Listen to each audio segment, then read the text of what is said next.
नमस्कार दोस्तों, welcome back to your own channel wealth saga. Laxmi organics का आईपीओ होने वाला है। बहुत ही सॉलिड बिजनेस मॉडल है। Life science, crop sciences, industrial specialities में काम करते हैं। अभी रिसेंटली ही गवर्नमेंट का डायरेक्शन था कि चाइना से जो भी केमिकल्स इंडिया में डंप होते हैं उस पर कार्रवाई की जाएगी, उन पर एंटी डंपिंग ड्यूटी लगाएगी, जिसके चलते इंडिया के जो केमिकल मैन्युफैक्चरर्स हैं उनको एक बहुत तगड़ा एज मिलने वाला है। ऐसे में दोस्तों लक्ष्मी ऑर्गेनिक्स आईपीओ की अगर बात करें तो मेरे हिसाब से बहुत ही प्रॉमिसिंग आईपीओ है। इस पूरे के पूरे आईपीओ में क्या क्या इंपॉर्टेंट चीजें हैं, कैसा वैल्यूएशन है, महंगा है कि नहीं है, कैसे बिजनेस मॉडल है, कितना प्रॉफिट जनरेट कर पा रहे हैं, सारी चीजें इंपॉर्टेंट वीडियो में समझेंगे। वीडियो के साथ बने रहें।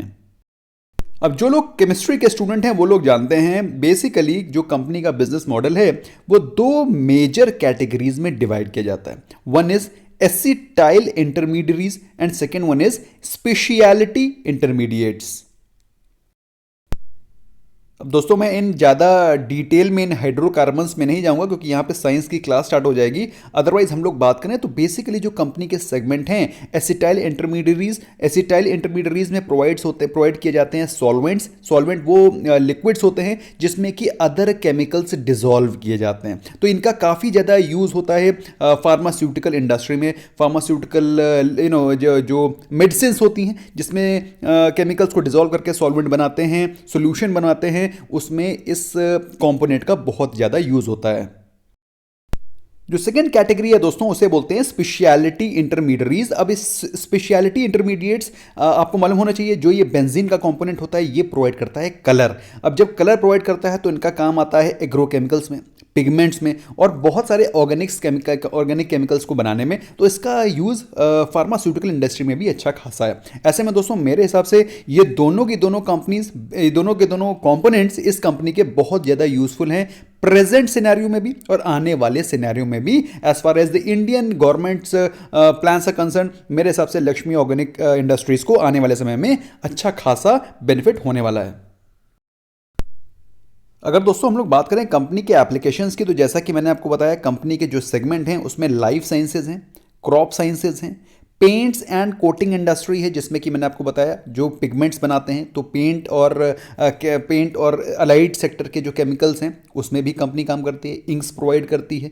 इंडस्ट्रियल स्पेशलिटी सॉल्वेंट एप्लीकेशन जिसका कि मेजर मेडिसिन में यूज होता है। तो ओवरऑल कंपनी का जो बिजनेस मॉडल है काफ़ी सारे सेगमेंट को कवर करता है और केटर फॉर करता है। दोस्तों कंपनी की वैल्यूएशन को भी समझेंगे और कंपनी के जो कंपटीशन है, कंपनी के जो पीयर्स हैं उसमें कितना कंपटीशन है उसको भी समझेंगे। पहले तो समझ लेते हैं कंपनी के जो कस्टमर्स हैं वो कौन है। आपको जानकर के खुशी होगी कि जैसा कि मैंने आपको बताया कि pharmaceutical, agrochemical, inks and coatings, dye, pigments, paint सभी के सभी सेगमेंट में कंपनी केमिकल्स को प्रोवाइड करती है। तो इनके जो कस्टमर्स हैं उनमें कौन कौन है? Alembic pharmaceuticals, Laurus labs, granules, hetero labs और जो मेजर जो जाने माने नाम है मैक्लॉड फार्मास्यूटिकल्स, सुवेन फार्मास्यूटिकल्स। तो इस प्रकार से UPL limited is one of the major beneficiaries और जो एग्रोकेमिकल बिजनेस में काम करती है, निफ्टी 50 का स्टॉक भी है। तो इन सभी बड़ी बड़ी कंपनीज को ये प्रोवाइड करते हैं अपने chemicals for making their own formulations. तो ऐसे में दोस्तों कंपनी का जो बिजनेस मॉडल काफी सेट है, काफी अच्छा वाइड कस्टमर बेस है, बहुत ही वेल पॉइज्ड है company for growth in times to come. और दोस्तों सबसे ज़्यादा खुशी की बात तो यह है कि सिर्फ इंडिया में ही इनका बिजनेस स्टैब्लिश नहीं है, इसके अलावा इनकी जो फुटप्रिंट्स हैं वो 30 कंट्रीज में भी स्टैब्लिश है। तो कहने का मतलब क्या है? कहने का मतलब यह है कि वेल स्टैब्लिश बिजनेस है, not only in our country but also with global footprints, जिसमें कि countries like China, Russia, Singapore, UAE, UK, USA, Netherlands etcetera बहुत सारी कंट्रीज हैं जिसमें कि ये काम करते हैं, जहाँ पे केमिकल्स प्रोवाइड करके वहाँ की कंपनीज को केटर फॉर करते हैं। सबसे बेस्ट चीज़ दोस्तों जो कि मुझे इनके कंपनी के फाइनेंशियल्स में दिखाई पड़ी वो है इनकी कंसिस्टेंसी। अगर हम लोग बात करें 2018 में तो 2018-19 से इंडियन केमिकल सेक्टर में, इंडियन केमिकल कंपनीज में अच्छा खासा जंप शुरू हुआ था क्योंकि चाइना ने कुछ केमिकल प्रोडक्शन पे रोक लगा दी थी। Just for their pollution control measures उन्होंने केमिकल प्रोडक्शन पे थोड़ी सी रोक लगा दी थी। वही समय था जब से Indian chemical sector, Indian chemical industry में एक ज़बरदस्त बूम आया और कंपनी ने अपनी कंसिस्टेंसी को मेंटेन रखा है इन प्रीवियस 3 ईयर्स। अगर हम लोग बात करें फाइनेंशियल ईयर 18 की, 756 मिलियन नेट प्रॉफिट की बात हो रही है दोस्तों, प्रॉफिट आफ्टर टैक्स के बारे में बात हो रही है। अगर हम लोग बात करें मार्च 2019 724 करोड़। अगर हम लोग बात करें मार्च 2020 दैट इज जब कोविड का समय चल रहा था, कोविड के समय महामारी का जो प्रकोप चल रहा था, शुरू ही हुआ था, आई वोंट से कि बहुत ज़्यादा प्रकोप था, बट उस समय भी कंपनी ने अपनी कंसिस्टेंसी को मेंटेन रखा और अभी सितंबर 2020 तक कंपनी की प्रॉफिटेबिलिटी अच्छी खासी दिखाई पड़ रही है। ओवरऑल कंपनी का जो बिजनेस मॉडल है वो वेल स्टैब्लिश्ड है, वेल पोइज्ड टू ग्रो है इन टाइम्स टू कम। तो ऐसे में फ्यूचरिस्टिक विजन वाली कंपनी में हमें निवेश करने के बारे में सोचना चाहिए। सबसे बेस्ट चीज़ दोस्तों मुझे इस आईपीओ की लगी जो कंपनी के ऑब्जेक्टिव्स हैं। इस आईपीओ को लाने के ऑब्जेक्टिव क्या हैं?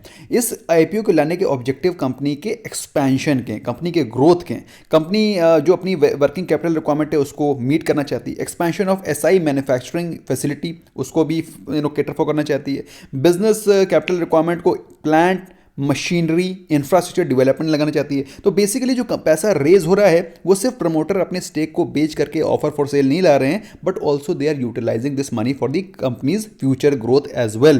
तो मेरे हिसाब से दोस्तों कंपनी का जो एम्बिशन है, जो एम है, वो काफ़ी वेल ऑन ट्रैक दिखाई पड़ रहा है फॉर ग्रोथ। कुछ इंपॉर्टेंट फैक्ट्स के बारे में भी जान लेते हैं दोस्तों, जो कि आपको पता होने चाहिए। फंडामेंटल एनालिसिस है, कुछ इंपॉर्टेंट पॉइंट्स। कंपनी के जो प्राइस टू अर्निंग रेशियो है वो है 42 मेरे हिसाब से एक अच्छा खासा प्राइस टू अर्निंग रेशियो है, मतलब कंपनी का जो वैल्यूएशन है थोड़ा सा महंगा है। विजावी जो इंडस्ट्री का सेक्टर का लीडर है अतुल इंडस्ट्रीज, उसके कंपैरिजन में दोस्तों थोड़ा सा स्टॉक महंगा है, क्योंकि अतुल का जो प्राइस टू अर्निंग रेशियो है वो है 32 और इंडस्ट्री का price to earning ratio is around 25। तो उस मामले में जो कंपनी का प्राइस बैंड है, जो कि मैं अभी आपको बताऊंगा, वो थोड़ा सा महंगा दिखाई पड़ रहा है। अगर हम लोग बात करें कंपनी की प्रॉफिटेबिलिटी की, जो ऑपरेटिंग प्रॉफिट मार्जिन है, ऑपरेटिंग प्रॉफिट मार्जिन मतलब जो कंपनी का जो मेन बिजनेस मॉडल है, मेन बिजनेस है, मेन धंधा है, उससे कितना प्रॉफिट निकाल पाते हैं, वो है 7.81%। जबकि अतुल इंडस्ट्री का जो ऑपरेटिंग प्रॉफिट मार्जिन है वो है ऑलमोस्ट 22। तो अतुल के सामने ये कहीं पर भी खड़े नहीं हो पाते हैं। अगर हम लोग बात करें नेट प्रॉफिट की, तो उनका जो नेट प्रॉफिट मार्जिन है वो है 5.59%, विजावी अतुल जहां पर उनका प्रॉफिट मार्जिन इज अप्रॉक्सीमेटली 20%। तो कहने का मतलब क्या है, कंपनी के बिजनेस फंडामेंटल अच्छे हैं, कंपनी का मॉडल अच्छा है, कंपनी की फ्यूचरिस्टिक विजन अच्छे हैं, कंपनी का एम एम्बिशन जो ट्रैक है, जो रोड मैप है वो फिट है। लेकिन अगर बात करें कंपनी की जो प्रॉफिटेबिलिटी की, जो मेन धंधे से जो प्रॉफिट आ रहा है, वो उतना सॉलिड नहीं है जितना कि इनके जो कॉम्पिटिटर्स हैं, जो लीडर्स हैं, उनका है। तो कहने का मतलब प्रॉफिट में थोड़ा सा मार्जिन में आपको डेंट दिखाई पड़ रहा है। तो जैसा कि मैंने बताया, इंडस्ट्री का लीडर है अतुल इंडस्ट्री और अतुल इंडस्ट्री का स्टॉक प्राइस चल रहा है 6784। इस पे भी ये स्टॉक सस्ता है विजावी जो अभी मैंने आपको दिखाया, दैट इज लक्ष्मी ऑर्गेनिक्स, उसके कंपैरिजन में स्टॉक अभी भी सस्ता है, क्योंकि इसका price to earning ratio is close to 33, जो कि कहीं ज़्यादा चीपर है विजावी लक्ष्मी ऑर्गेनिक्स। लेकिन दोस्तों इस समय जो कंपनी आ रही हैं उनमें अच्छा बिजनेस मॉडल होना ही बहुत ज़रूरी है। वैल्यूएशन तो बात की बात है, फिलहाल कंपनी का बिजनेस मॉडल अच्छा दिखाई पड़ रहा है। कंपनी का जो ओपनिंग डेट है आईपीओ का वो है 15 मार्च 2021 और जो क्लोजिंग डेट है वो है 17। तो 3 दिन का आपके पास विंडो होगा, 15, 16, 17। 3 दिन में आपको इसको अप्लाई करना है दोस्तों। अप्लाई करने के लिए और गारंटीड अप्लाई करने के बाद अलॉटमेंट के लिए आपको अपने आईपीओ को मल्टीपल डीमैट अकाउंट से अप्लाई करना चाहिए। और अभी तक अगर आपने मल्टीपल डीमैट अकाउंट्स नहीं ओपन किए, the link is there right in the description. और ये इंश्योर करिएगा कि आपके जो अकाउंट्स खुल रहे हैं वो सेपरेट पैन से लिंक्ड हैं, तभी आपके अलॉटमेंट के चांसेस बढ़ेंगे, क्योंकि सेपरेट पैन से आपके अलॉटमेंट चांसेस बढ़ जाते हैं रादर देन एक पैन से आप मल्टीपल काफ़ी सारे लॉट ले लेते हैं, दैट इज़ नॉट रिक्वायर्ड। तो सेपरेट डीमैट अकाउंट से अप्लाई करें तो फिर आपके अलॉटमेंट के चांसेस बढ़ जाएंगे। एज अ रिटेल इन्वेस्टर अगर आप सिर्फ एक लॉट अप्लाई करना चाहते हैं तो आपको शेड करने पड़ेंगे 14,950 रुपीज़। और मेरे हिसाब से इस कंपनी के अच्छे खासे फंडामेंटल्स होने के नाते अच्छे खासे लिस्टिंग गेन मिलने की भी उम्मीद मैं रखता हूँ। ऑल्दो थोड़ा सा वैल्यूएशन ज़्यादा है, थोड़ा सा महंगा दिखाई पड़ रहा है विजावी दी इंडस्ट्री, लेकिन ठीक है।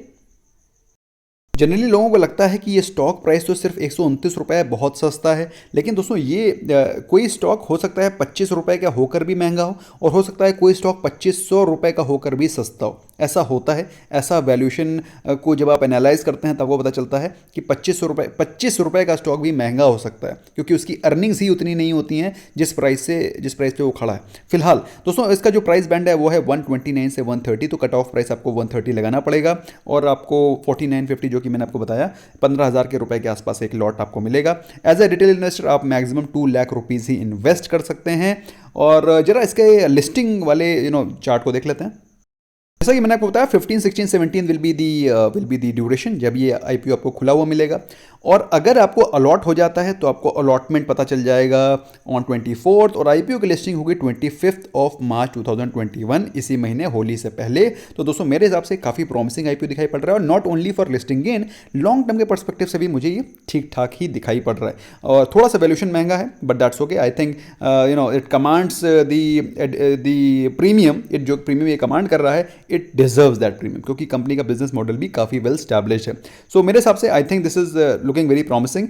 फर्स्ट डे अगर इसका सब्सक्रिप्शन 100% हो जाता है, जो कि मुझे लगता है डेफिनेटली होना चाहिए, तो 100% होने पर इसमें एक शानदार लिस्टिंग गेन की आप एक्सपेक्टेशन रख सकते हैं। Please do not miss it. अपने अकाउंट्स वगैरह खोल लें ताकि आप मैक्सिमम अकाउंट से अप्लाई कर सकें, और ऑफ कोर्स अगर आपको अलॉटमेंट होता है तो अच्छा खासा पैसा भी आपका फर्स्ट डे जनरेट हो जाएगा। Bye bye for now.